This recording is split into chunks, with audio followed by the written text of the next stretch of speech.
Tonight on Bridge City News, police in Coaldale teamed up with CP Rail to conduct a mock train derailment earlier today. Lethbridge City Council has decided to tear down the old YMCA building rather than refurbish it. And beginning June 26th, the minimum wage for young workers will be lowered. We will explain by how much. Your nation, your province, your southern Alberta. From the heart of Lethbridge, it's Bridge City News with Hal Roberts. Good evening. Thanks so much for joining us. The town of Coaldale partnered with CP Rail today to conduct a mock emergency exercise. As Loris Alexander discovered, the event, which included a train derailment, was designed to allow the town to test its emergency management planning. This mock exercise was developed in partnership between CP Rail and the town of Coaldale as a full-scale exercise for us to test our emergency management program, as well as our interoperability between ourselves and the other agencies that would respond to such an event. It is a critical exercise because it is a legislated requirement that we do one of these types of exercises about every 4 years to get all these agencies together and do that training and do that hands-on is critical. Today's exercise followed a couple of setup drills in which staff practiced setting up the equipment in the EOC and a full-scale train derailment with hazardous materials. CP facilitates probably hundreds of these throughout our network on a daily basis, throughout a monthly basis, and what we're doing is working with the local agencies, in this case Coaldale and Lethbridge Hazmat, to conduct a simulated train incident and to test our response capabilities and their response capabilities on a scale. The exercise is intended to allow the town to test its emergency preparedness, management planning and training, and is partially funded through the province's Emergency Management Preparedness Program grant. For Bridge City News, I'm Loris Alexander. Lethbridge City Council voted 7-2 to demolish the old YMCA building on Stafford Drive. A second possible option presented by staff to refurbish and repurpose the building for an estimated cost of $6.34 million was rejected. Councillors Blaine Hagan and Joe Morrow both felt there should have been a third option on the table. They said selling the structure to a private sector investor and saving the taxpayers the cost of either demolition or refurbishment should have been considered. If we come to that final conclusion that there's no other way out, that we do need to demolish it, I'm totally fine with that. But I think as councillors, as council, we need to do our due diligence, and I just don't think it was done. Again, I'm respecting the decision of council, but I still don't think that we did our due diligence, or we're not doing our due diligence. So basically, if you take the premise that the civic comment plan was adopted in the fall, so that would mean the city would retain ownership and use of the land. So using that lens is where we came down to the two options. One was to remediate and use for our purpose, or number two was to demolish. The Stafford Drive YMCA building reverted back to the city on April 23rd. That is when the Y terminated its lease at the location just prior to its move over to the new ATB Centre. Lethbridge City Council approved the airport master plan yesterday. The operating budget will be $2.6 million for 2019. Council was told that the modernizing and upgrading of the airport will cost $35.5 million over the next 20 years. The city will officially take over the airport from the county on July the 1st. City Council said they will partner with the Canadian Coalition of Municipalities Against Racism and Discrimination to help curb racism. Mayor Chris Spearman was in favor of the $18,000 asked to educate and promote inclusion. We believe that Lethbridge can be a happy, loving community where everyone can be successful, and we need to continue to promote that. And it doesn't happen by itself. It requires community education, and this group is stepping forward saying that they will partner with us in those efforts and provide recommendations and advice on how we can be more successful. When you look at what we have for an annual operating budget, $18,000 is very small. And so I think we need to make sure that these efforts are sufficient and that they are having an impact. The Lethbridge chapter has been a proud member of the Canadian Coalition of Municipalities Against Racism and Discrimination since 2007. Alberta's election commissioner has levied more fines in connection with the failed UCP leadership campaign for Jeff Callaway. Campaign co-manager Cameron Davies has been fined a total of $12,000 for 6 separate offences related to irregular donations to the Callaway campaign. Davies was also fined $15,000 last February for 2 counts of obstruction of an investigation. Former Callaway campaign CFO Lenore Eaton was also fined $10,000 last Wednesday for 2 offenses, including knowingly making false statements on a leadership contestant financial statement. Beginning June 26th, Alberta is cutting the minimum wage for workers aged 13 to 17 to $13 an hour.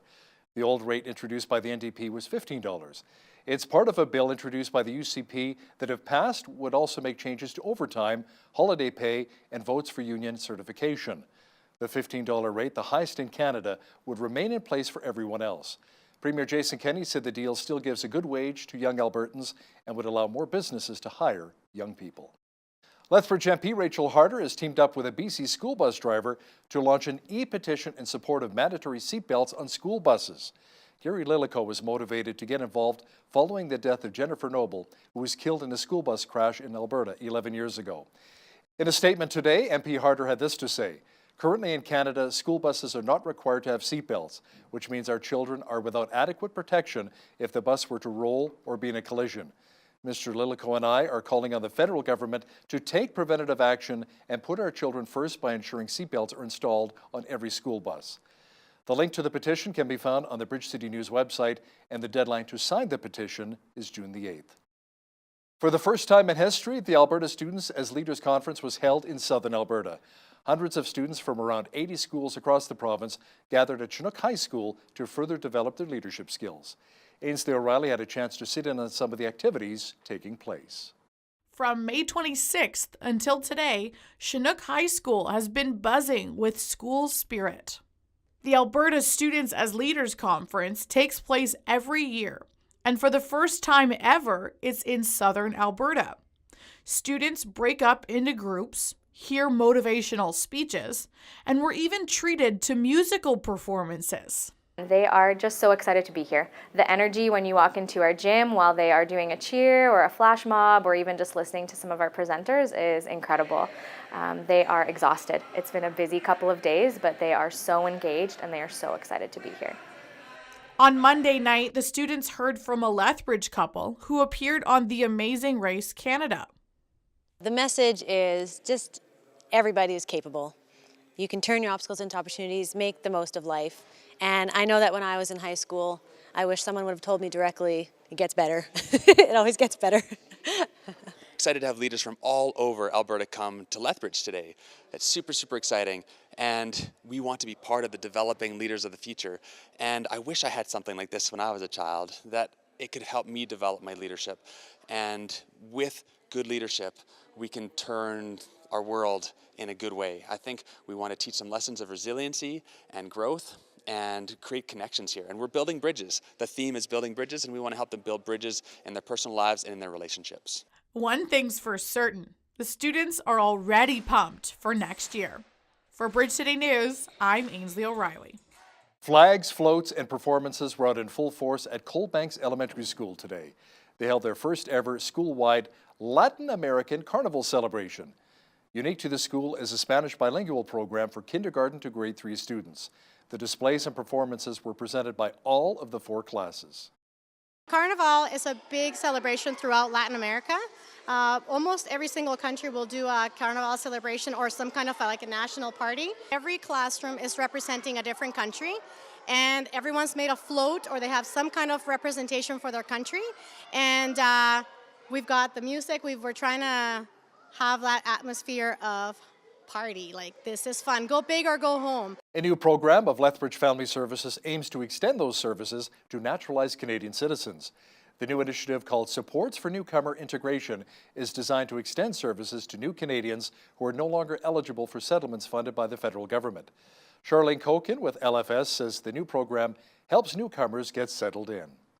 This program is important so that we can help naturalized Canadian citizens navigate community supports within the Lethbridge community. Helping them with the schools, maybe helping them with medical issues like with doctors.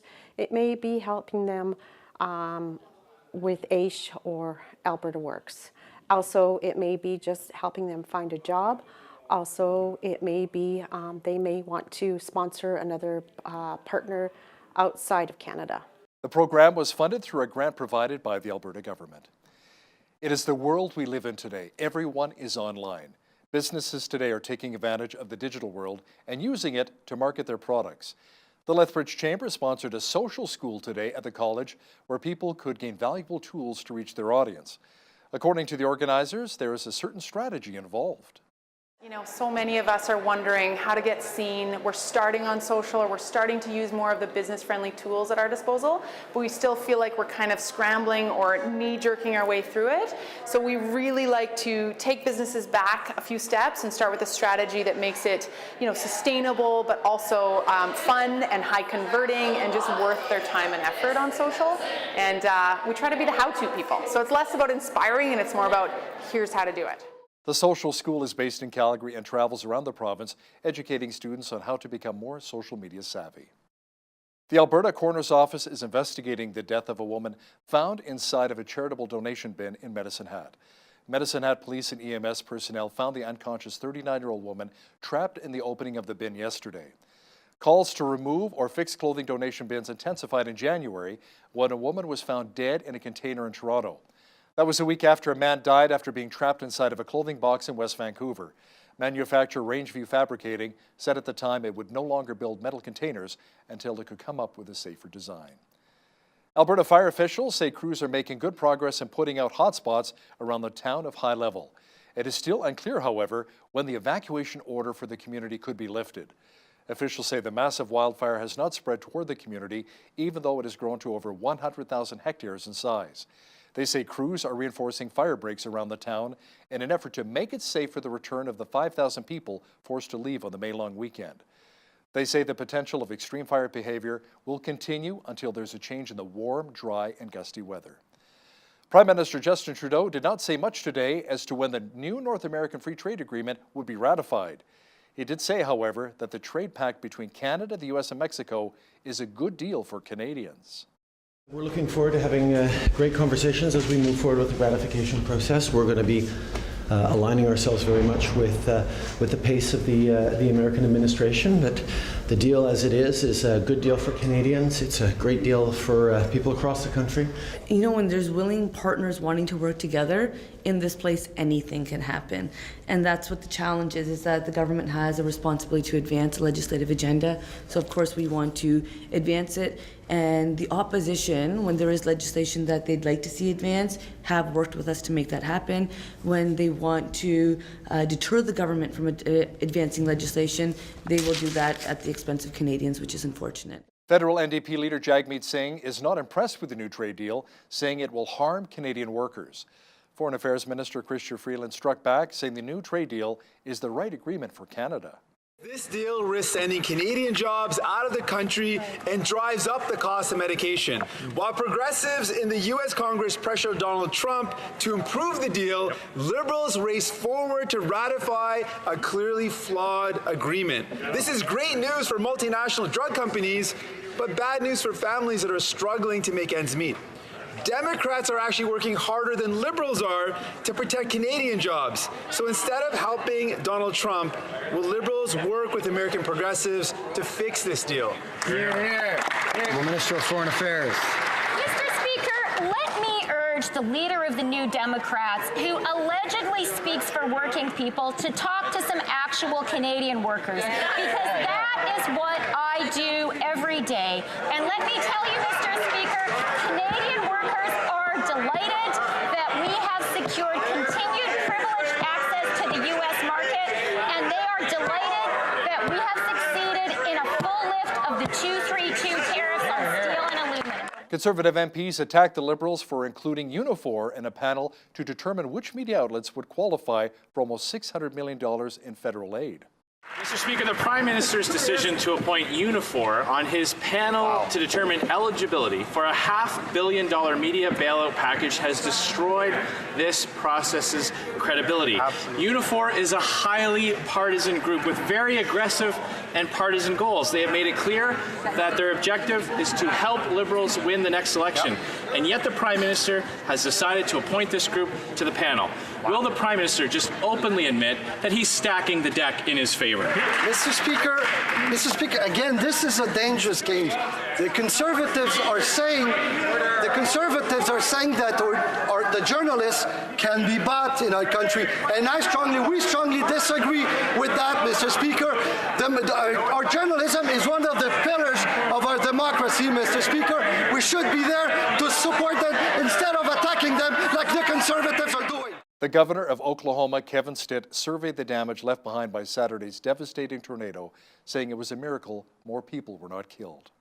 It's just unbelievable anybody could survive. And I know we've got people that are fighting for their lives in the hospitals right now, but, 2 people passed away, which is just devastating for them and their families. We'll be praying for them. We're going to get through it, but obviously I've been all over eastern Oklahoma, and we've had a lot of flooding over there, Muskogee area, Tulsa. The Keystone Dam has just been opened up a little bit more of the floodgates, so we're bracing for, we'll see, I think tonight we'll actually see how that 275 cubic feet a second is going to affect Tulsa. Just want people to stay vigilant and make sure they don't drive into waters. Our ODOT and Department of Transportation folks are monitoring all the roads, making sure we keep people safe there. Soaked areas of Arkansas and Oklahoma are forecast to receive more rain. Officials are concerned about more flooding from the already swollen Arkansas River in Fort Smith, Arkansas. Flooding has already closed many roads and flooded out many buildings. Further upstream in Tulsa County, officials say many residents have evacuated their homes due to flooding. The National Weather Service says another storm system is on its way to the Central Plains.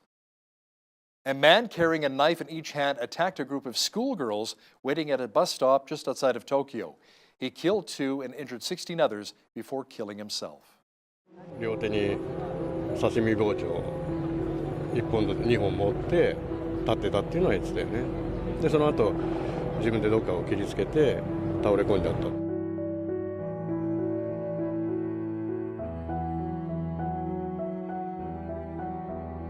Take a moment to send our prayers and sympathy to the victims of the stabbing attack this morning in Tokyo. All Americans stand with the people of Japan and grieve for the victims and for their families. Have you ever been falsely accused of something? There's a group called the Lighthouse Project that fights for the innocent, protecting people's reputations. Founder Diana Davidson says fortunately the courts today are designed to ensure that justice is served. You can't lose sight of the reasons why we developed the system the way it is. As hard as it can be to think about a guilty person going free, that the system is designed to prevent innocent people from being incarcerated and having their liberty taken away from them.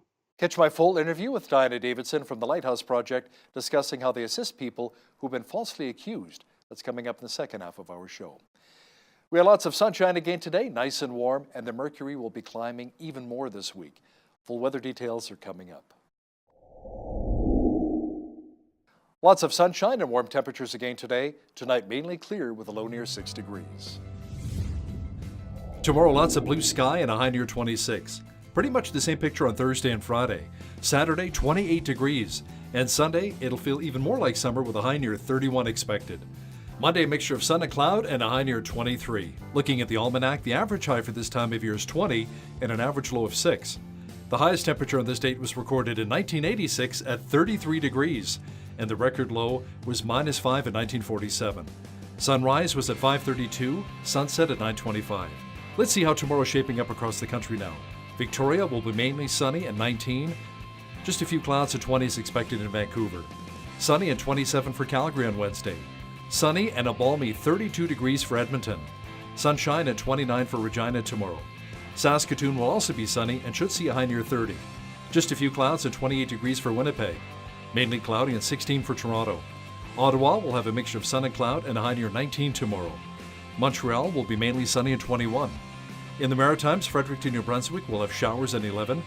Halifax, Nova Scotia will have rain at 9. Charlottetown, PEI will be overcast at 14. And in St. John's, Newfoundland, expect a mainly cloudy day and a high near 12 degrees. Husky Energy is chopping $1.7 billion from capital spending in a new 5-year plan. The Calgary-based company, controlled by Hong Kong billionaire Li Ka-shing, had forecast capital spending of about $3.5 billion per year under its 2018 to 2022 plan released last year. It says that it'll be cut by 10% to $3.15 billion per year under the new 5-year plan. Company officials say the plan is to grow its cash dividends over the next 5 years. The Alberta Energy Regulator will be restricting oil field fracking near the Brazeau Reservoir following the 4.3 magnitude earthquake which hit the area in March. It says hydraulic operations are prohibited within 5 kilometers of the Brazeau Dam infrastructure in the east central part of the province. Hydraulic fracturing, or fracking, is when water, sand, and chemicals are injected under high pressure to break up tight rock and free trapped oil and gas. The March quake's epicenter was about 75 kilometers south of the dam, northwest of Rocky Mountain House, but was immediately linked to fracking. Money from Texas is flowing into the oil sands at a time when big international companies are pulling out. Rangeland Energy, based in the Houston suburb of Sugar Land, is building a 50,000-barrel-a-day pipeline in the Martin Hills area of the Athabasca oil sands. The conduit would link the remote location north of Fawcett Lake to the Plains Midstream Canada LP Rainbow Pipeline. The investment plan is a reversal of fortune for Canadian oil producers beset by pipeline bottlenecks and mandatory production cuts. The Bank of Nova Scotia's second quarter profit fell short of expectations as provisions for loan losses surged. Canada's third largest lender reported a net income of $2.26 billion for the quarter. That is up from $2.18 billion a year earlier. It was mainly thanks to strong contributions from its international business. Provisions for credit losses, however, rose from $5.34 million to $8.73 million. Adjusted earnings per diluted share amounted to $1.70, which is below the $1.74 analysts had expected. Now, here's a look at today's markets.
Recapping one of our top stories this hour, Lethbridge MP Rachel Harder has teamed up with a BC school bus driver to launch an e-petition in support of mandatory seatbelts on school buses. Gary Lillico was motivated to get involved following the death of Jennifer Noble, who was killed in a school bus crash in Alberta 11 years ago. MP Harder says Ottawa needs to do more to protect our children on school buses. More information about the petition can be found on our website, bridgecitynews.ca, and the deadline to sign up is June the 8th. There's a nonprofit group which helps people who are falsely accused. Hear the story of the Lighthouse Project next. But first, here's a look at what's happening in and around your community. Here's your Bridge City News community calendar. Enjoy a cultural experience and take a taste of Bhutan, taking place Friday, May 31st at the Multicultural Centre in Lethbridge. This event is presented by the Southern Alberta Ethnic Association and the Canadian Bhutanese Society. Dinner is served at 6:30 p.m., followed by music and dance performances. Cost is $20 for adults, $12 per child, and tickets must be purchased in advance. Tickets are available at the Southern Alberta Ethnic Association office or go online to saea.ca. The Lethbridge Gutsy Walk for Crohn's and Colitis is taking place Sunday, June 2nd at Henderson Lake Park Kiwanis Picnic Shelter. Registration begins at 10 a.m. with the walk starting at 11. To get a pledge form and to sign up, visit gutsywalk.ca or call 1-888-884-2232. The annual Dragon Boat Festival is coming up June 21st to the 23rd in Lethbridge, and there are several opportunities for volunteers to get involved in this fun event. Organizers are looking for ride-side assistance, help with administration and t-shirt tents, and more. For more information on how to get involved and to sign up, visit lethbridgedragonfest.ca. And that's your Bridge City News community calendar. Have you ever been falsely accused of something? It's certainly a lousy feeling, isn't it? But in a court of law, it can do a lot of damage to you and your reputation. Our guest today is Diana Davidson, founder of the Lighthouse Project, which offers help for those who have been falsely accused. Diana, welcome to Bridge City News. Thank you for having me. It's great to have a chance to talk about a really difficult situation that nobody ever expects to find themselves in. So can you explain to our viewers exactly what the Lighthouse Project is all about? Well, it started as a YouTube channel, and I started doing videos covering actually the Jian Ghomeshi trial, and then just started getting calls for help. So it grew out of a grassroots kind of support group that not only took an interest, but a lot of them have been personally affected, either themselves or a member of their family, and wanted to see me expose the issue. So let's get into specifics here about how you assist people who have been falsely accused of sexual assault or even domestic violence. Okay, well, I don't replace a lawyer. I'm not a lawyer. But one of the problems that people face, because they never expect to be charged with something like this, is understanding the legal system. Of course, dealing with the anxiety that comes with this kind of an accusation. I deal primarily with sexual assault allegations that are false and domestic violence, so basically gendered crimes. And so understanding what their lawyer is trying to tell them, understanding all the steps in the process is one aspect of what I do. But then the other is helping them to get as much evidence to help their lawyers as possible. And you don't receive any government funding. This is all supported through crowdfunding and volunteers, correct? Absolutely. And it's I've got a really amazing grassroots support. And working more and more with lawyers now and hoping to build the resources, because at the moment it's mostly just me that's working on cases. And the calls for help are growing steadily, rapidly, especially since the Me Too movement started. So yeah, we're still trying to grow, and it's a lot of exciting stuff happening, but it's totally crowdfunded right now. Now, the Me Too movement has had some positives, but also some negatives. There's been some moves amongst media sources, government agencies, even the judiciary towards believing the alleged victims, no matter how flimsy the evidence may be. Why do you think this is? Well, I mean, first of all, there are a lot of positive aspects to the Me Too movement, getting people feeling comfortable speaking about what had happened to them. And they're always, with human relations, complicated, relationships, complicated. We're not just talking about what most people think of with sexual assault. Now we're expanding the kinds of damage that are done with acts that are not normally thought of as sexual assault. And that's where we get into the much more difficult territory, where the perception is that if somebody is innocent, that means the other person's lying. And the reality is it's not so clear cut. That in these situations in the past, people might have sat down with a peer group to talk about what happened, to try to find some resolution to it. And now people are going on social media, destroying reputations overnight with no investigations, or police are arresting without a proper investigation. And then it's no longer a situation of human relationships. Now it's a matter of the law and criminal courts, which is very scary. Now let's take the case of Jian Ghomeshi. He was essentially found guilty in the court of public opinion until his lawyers cross-examined his accusers. And lo and behold, it turns out they lied. Ghomeshi was proven innocent, but his reputation was forever tarnished. He was definitively proven innocent. I see it that way. And, the judge said that these women were reckless with the truth. And that is one of the problems that we're looking at right now, too, with anonymity for the accusers, mostly, and whether or not the accused should have anonymity as well, because there's no recovering from this kind of allegation. It's a life destroyer, a career destroyer. And there's nothing more you can ask from somebody in defending themselves against an allegation than what happened in that trial, the Ghomeshi trial. And yet it doesn't make a difference. And I think part of the reason is because of how long it takes to get to court. And an accused person is reasonably told by their lawyer not to make any public comment until they get their day in court. And by then it's just too late. Diana, part of the challenges in a sexual assault trial is that two people remember the same event differently. Is that true? I think it's quite often true, and that goes towards, like, believing somebody when they say that they're innocent doesn't mean that you're saying that other person is lying. That these are complex situations which we've designed a court process to try to get to the facts and to try and resolve differences. And it's not a situation of lying or from either side. It's a situation of interpreting what happened and understanding that human beings do exactly what you said, experience things in different ways. We see it all the time. I know one of the concerns you have is some of the legal changes that have occurred with Bill C-51 in relation to sexual assault trials. I understand that questions about prior sexual activity are much more different to get presented in trial? Yeah, there's interesting stuff that's happened since Bill C-51 was passed, changing rules of evidence and what's permitted, and the process of getting evidence that's permitted into court, that they didn't actually even think about all these things in advance. So we see things happening on the East Coast with complainants who want to exercise their right to have a voice in an evidentiary hearing.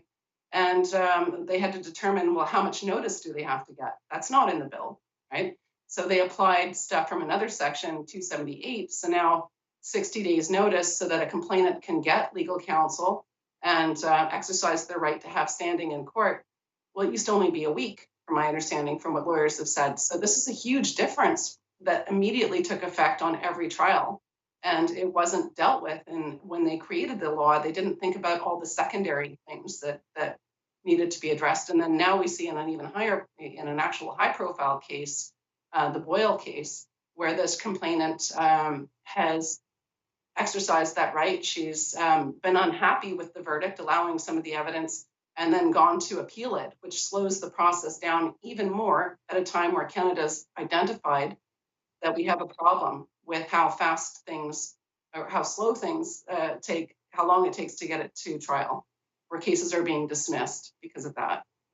I'm guessing the intent of law is to protect the alleged victim, but does this not hinder the ability of the accused to properly defend themselves? It does, and so this is the problem. While I'm very much in favor of protecting the dignity of all people involved in the trial, including the complainant, we have to remember the dignity of the accused person. And as well as that, we have to remember that we've got the limited resources of an individual going up against the unlimited resources of the state. So an accused person doesn't have the ability to engage the police to do investigations for them, to get a warrant to search for evidence. By the time they're told about an accusation, existing video that may be out there has been deleted because they don't know, they're not told about the accusation. And so we have to keep in mind not just the dignity, but all of the hard-won rights that defendants have in our criminal justice system, which is not perfect, but it's something we can be proud of, that all of these rights for the accused person are being undermined for compassionate reasons, but dangerous reasons. Like, you can't lose sight of the reasons why we developed the system the way it is. As hard as it can be to think about a guilty person going free, that the system is designed to prevent innocent people from being incarcerated and having their liberty taken away from them. Another interesting angle in all of this is the use of the term sexual assault.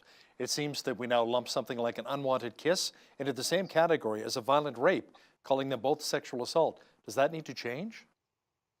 I think it does, that it's really important to actually to assist, because we were talking about anonymity before, and one of the problems with the accused people is that if you're alleged to have sexually assaulted somebody, they imagine the worst.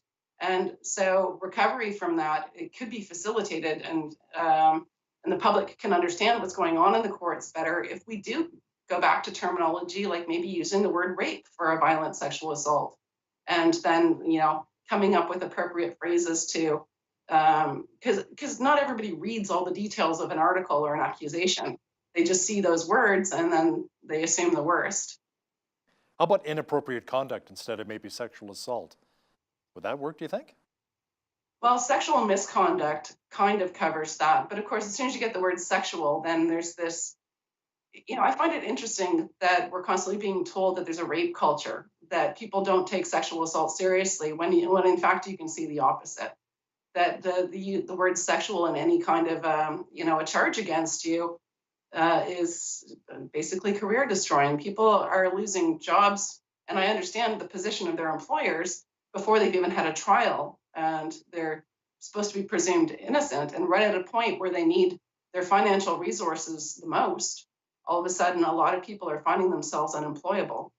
So let me ask you something. Why is it that false accusers rarely receive consequences for their actions?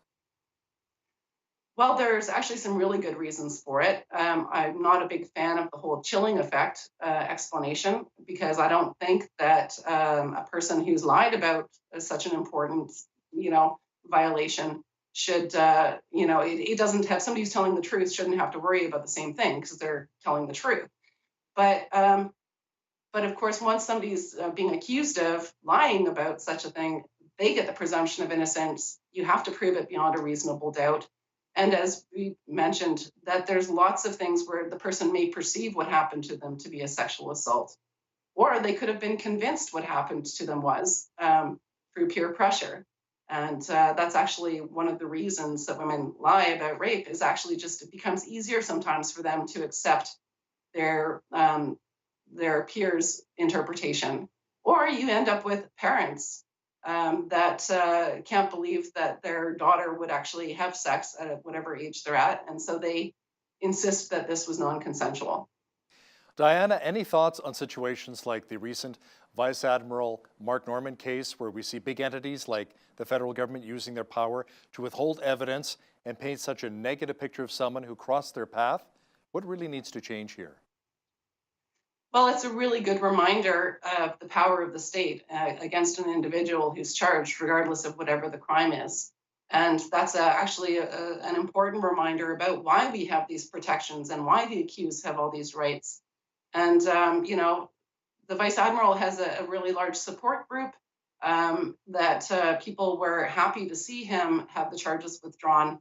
But if the accusation had been something different, something of a sexual nature, I wonder if it would have played out the same way. But it is important actually just to remember why these protections exist and how important it is to keep our criminal justice system intact for the accused as well as for complainants. So the Lighthouse Project offers help to those who are falsely accused. How do you go about properly vetting things to make sure someone is telling the truth in their case? Well, everybody deserves a vigorous defense if they assert their innocence. And so a lot of people who contact me for help, I have no problem, without doing a full assessment of their situation, just telling them about the legal system and, wishing them the best. The cases that I actually work on, I've seen evidence of innocence. And as, you'd expect, a lot of those cases are not from a malicious accuser. It's simply just, communication issues and trying to get that conversation that normal people would have when they have a dispute over what actually happened or concerns about how events played out.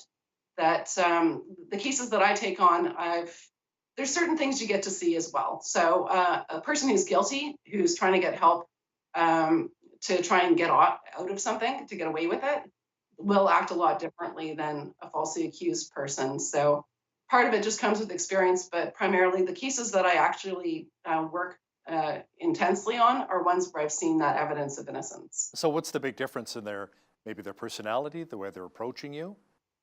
What have you seen? I would say it's the anxiety and shock that you experience that I hear from them. And primarily, they're so thankful just to have somebody who believes them. When we look at the whole #believe culture, that accused people who are innocent are just so thankful anytime somebody believes them.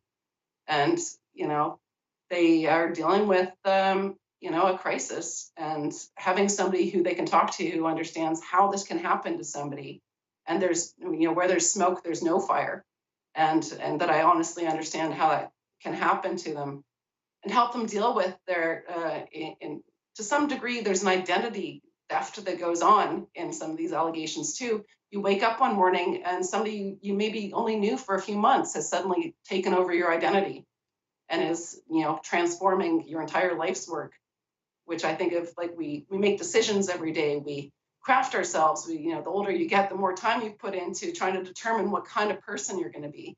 And then overnight, somebody can come and wipe that out and take over your identity. Yeah, very scary. Diana Davidson, founder of the Lighthouse Project, thanks a lot for joining me today. Thanks so much for having me on.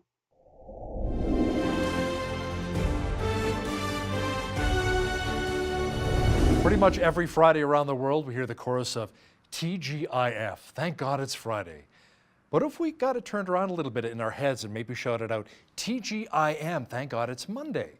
Paul Bartlett, who's originally from Australia, leads a faith-based community organization called Lighthouse. He's the chaplain for the national basketball team, the Hawks, and is author of the book, Thank God It's Monday. And he joins me now via Skype from Toronto. Welcome to BCN, Paul. Thank you, Hal. It's great to be with you. Now, this is a pretty interesting concept. Tell me why you wrote the book.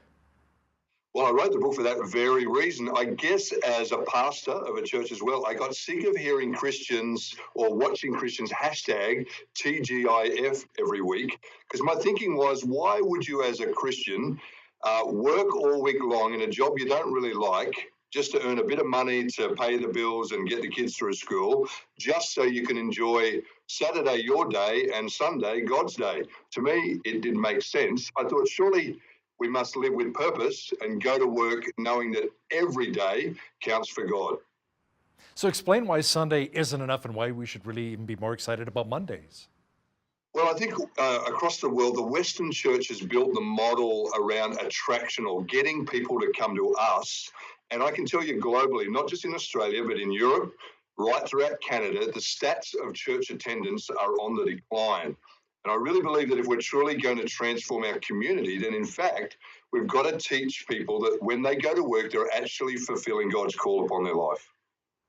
So as Christians, why should we be really wary of TGIF, thank God it's Friday concept? Well, look, as a pastor, I don't think I ever intended to make people feel like Sunday was more spiritual than Monday. But I think accidentally we've done that because we want people to get to Sundays. What we do is when we make Sunday the most spiritual day, people go to work thinking that, I got to hear my best message, my best thoughts from when I go back to church the following Sunday. That's the pastor's job, forgetting that actually God wants to talk to them in their workplace, in their hobbies, in their sport, and he wants to say something to them every day of the week. I truly believe in Ephesians 2:10 that says God made us, that he's gone ahead in advance to produce something good for us to do. And all we need to do is open our ears and eyes every day of the week and see what he's got for us to do. So we need to have more of an appreciation for our work. Perhaps God actually designed us to find satisfaction and enjoyment in doing our jobs? Yeah, I mean, who would have thought that your job could be spiritual? I think that's one of the great problems of the modern church. I would actually say that your work is worship. And in fact, that when you go to work, it's not simply fulfilling a job. You're actually doing something that's meaningful and purposeful in your everyday life. If we can get Christians to do that, I reckon we've got a chance to transform our communities. How about if we look at our workplace as maybe an environment and an opportunity to influence others toward Christ, rather than just a place to earn money and pay the bills? Exactly. In fact, one of the things that we taught our church is just like in John chapter 4, when Jesus sat at the well and the Samaritan woman, she came to get something natural, water. Jesus sat there intentionally because he knew somebody would arrive somewhere in the day. He just knew people would turn up. And so he was smart about it. He was strategic. And what happened was, we know the story, the woman got there. She came for something natural, but she left with something supernatural. We've taught our church, and we're teaching people globally, don't go to work, go and be a well digger. See your workplace as building a well, a place that people come for something natural, but actually because you know who you are and you know that God has called you, you could actually encourage somebody to leave away with something supernatural. And that's been working for us right across Australia. So Paul, how do you suggest we can move toward adopting a thank God it's Monday approach? Yeah, well, the first thing is I think we've got to shift our thinking. We've got to start seeing Mondays as equally as spiritual as Sunday. Then we've got to start doing things that engage our community every day. I've got this little guy with me today. This guy's famous around the world. And we give this award out to people in our community who stick their neck out for other people. Now, this simple little thought has become a massive thing in Australia. In fact, this guy's on television and in the newspapers more than anybody we know in our city. People love to win this award. We call him the Jerry Giraffe Award. And those little things that we do seem to connect the community to the church. And it has been amazing, the response. People love to be known and noticed for good things they do in the community. So let me ask you, who's taller, you or Jerry? I'm 6'4", but when you stand me in that professional basketball team, trust me, I'm the short guy. Now I understand there's actually a TGIM movement taking place down under. How is that working so far? Well, look, the amazing thing, Hal, is when I wrote the book, honestly, I was just happy if my mother read it, you know. But down the line, it's become a bestseller in Australia. We've turned it into a movement whereby we're really just finding our tribe across the globe. People who are saying, you know what, and pastors who are saying, just producing a great sermon and good music on Sundays is not bringing people in the doors of the church any longer. And I often say to people, I can tell you, it doesn't matter how many more coloured lights you add, it doesn't matter how great your sermon is, people aren't waking up Sunday morning thinking, what's a great church I can go to? It's not that they don't like us, it's just that they're not thinking that way. So for us, we've got to do other things that connect people to the church. And in fact, it's about the church going to the community. Now you say it's doing well in Australia. How about other parts of the world, even where you are in Ontario? Well, right now, as we said, we're launching it in Canada. So just about every pastor in the nation of Canada is about to receive an email bomb to let them know about Thank God It's Monday. We're in Europe at the moment. So we're in Czech, Poland. We're in Germany, right across Germany at the moment. And of course, we've just started to be in Canada.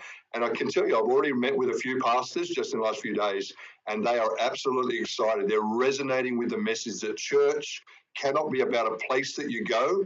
It has to be about the people going to the community. So do you believe really that if the church got excited about Monday through Saturday, it would literally begin to change our communities? Absolutely. Let's do it mathematically. People come to church on Sundays, they expect me, the pastor, to produce a good message that will change the life of the person that they've happened to bring along. I always say to my church, what if you spent 6 months bringing somebody to church, that was your only goal, you get them to church, and the day you bring them, I decide to speak on tithing. That'd be the worst thing that could happen for your friend as you brought them along. I'm suggesting that what if everybody, not just the pastor, not just took responsibility for bringing people, but what if they took responsibility for sharing the gospel, for investing in the lives of other people, and actually engaging with them with faith in small ways and not religious ways, really practical ways with them every day of the week. So Paul, how about a real life example of a community changing? Let's talk about that. Yeah, it's a great question. You know, I could talk about individual scenarios that we've seen across the board, but I'll tell you one thing we did in our church. After 10 years of engaging our community, I wanted to check that the name or the brand Lighthouse was still good, because we'd had it for, 40 years at that time. And so I hired a research company to ask one question in our community. We have the 10th largest city in Australia where I live. And they asked the one question, what do you think about when you think of the word lighthouse? Did you know that 73% of my community answered that Lighthouse is an organisation that helps people? And the second thing they said was that Lighthouse is different than any other church they know. And so if you look at us, we're Lighthouse, a different light. In fact, other businesses and organisations, we hashtag a different light. Other businesses, the local bike shop, hashtags a different bike. They think they're funny. The local cafe, a different coffee. And even that hashtag has brought a bridge and a connection between the community as we go. You know, I also remember the Lighthouse group from the 1960s, the band. So there you go. Right. That's another Lighthouse. I'm not that old. Yeah. Okay. Do you have any examples of how this concept has really brought about a change within the workplace environment? Yeah, look, I think one of the things I've found is that Christians go to work knowing that every little thing they do can make a difference. So one of the things, I don't know about Canadians, but Australians love coffee. And so we're having coffee with people all the time. And so I've just taught the people in our churches and churches across Australia, when you have a coffee, just do coffee with intention. And in fact, we say discipleship is coffee with intention. That when you meet with somebody, before you finish, just simply say to them, hey, how could I pray for you today?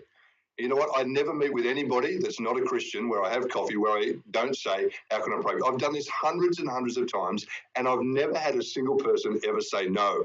But when I get together with them in 2 weeks' time, or when somebody in my church gets together with me and say, hey, how did you go?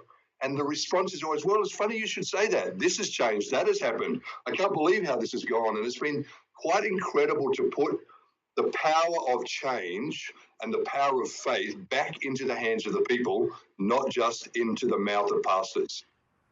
How about some practical examples of ways we can be spiritual every day of the week? Yeah, I think one of the things is, for us, this may not seem spiritual. In fact, one of the things I've had to do in this change that I brought with Thank God It's Monday is reteach people what really is spiritual. I think when I grew up in my church, the most spiritual thing you could do was go to church. I'm from a Pentecostal church, so sometimes that would mean come to the front and somebody would pray for you. I've had to teach my church that the most spiritual thing you do is win your friend to Christ or to lead your colleague to Jesus. We've got these glasses, and these glasses, just like Jerry the giraffe has become famous, these glasses are for people who see their Mondays differently. And our people go to their workplace, and what we do is we say, hey, find somebody that loves their job, find somebody that is good at their job, find somebody that's got a good attitude, somebody that served you in a cafe, grab them and say, we love people who love going to work and doing what they do. Can we get a selfie with you? So what we've created is this really simple idea across all of the social media across Australia that every day is an opportunity to speak, encourage, build faith, have a conversation with somebody, and take a selfie while you do it. So those little things, again, have just empowered everyday Christians to make a difference. I'll put my other glasses on. They're so different. There you go. Now, Paul, how about people that keep pushing you away, even though you want to try and lead them to Christ? You're planting the seeds, helping to nurture along the way. You're trying to lead a Christ-like life. You're leading by example, not so much by speech, by what you say, but they keep pushing you away. How do you approach that scenario? Yeah. I think, Hal, that actually you've got to expect that. I think that's normal. Most of the energy of the church, the discipleship, the helping people grow happens when they come to us. I think the next season of church life is we've got to learn how to disciple people from the day we meet them.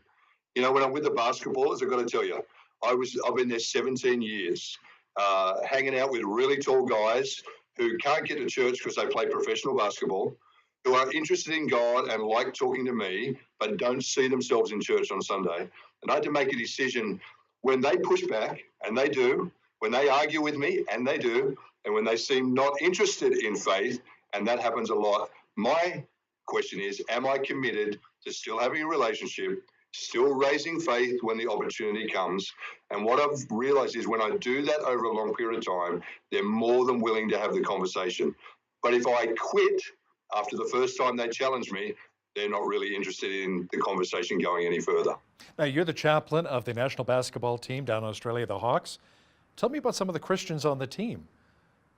Yeah, well, there's and how you use sports, maybe to, reach people for Christ. Oh, absolutely. I mean, sport, I'm sure Canada's the same. I mean, I've heard about the Blue Jays, and we love our basketball because we love rugby league and cricket, as we said. But I think in a sport-loving nation like Australia, if the local church is not involved in sport, if the local church doesn't value that as an actual ministry, as a way to connect people, then we are missing out pretty much on our whole nation, right? And so we would say sport is a religion in Australia. In fact, what do non-Christians do on a Sunday morning? They get up and play sport. That's what they do. And so I think, I've always got a couple of Christians in the team. And so one of the things that they decide to do, it's their decision, before every game, they get together and we pray together. I love what my team do is the guys decide to bring out a spare chair, and they say that's for the person that we're going to invite from the team who wouldn't normally come and pray with us. We're going to invite somebody new every time we come. And I'm always surprised how often one of their colleagues, one of their teammates, decides to join us for prayer, even though they're not a Christian. So those players know the value of Thank God It's Monday. They know how to live their faith out in their environment every day of the week.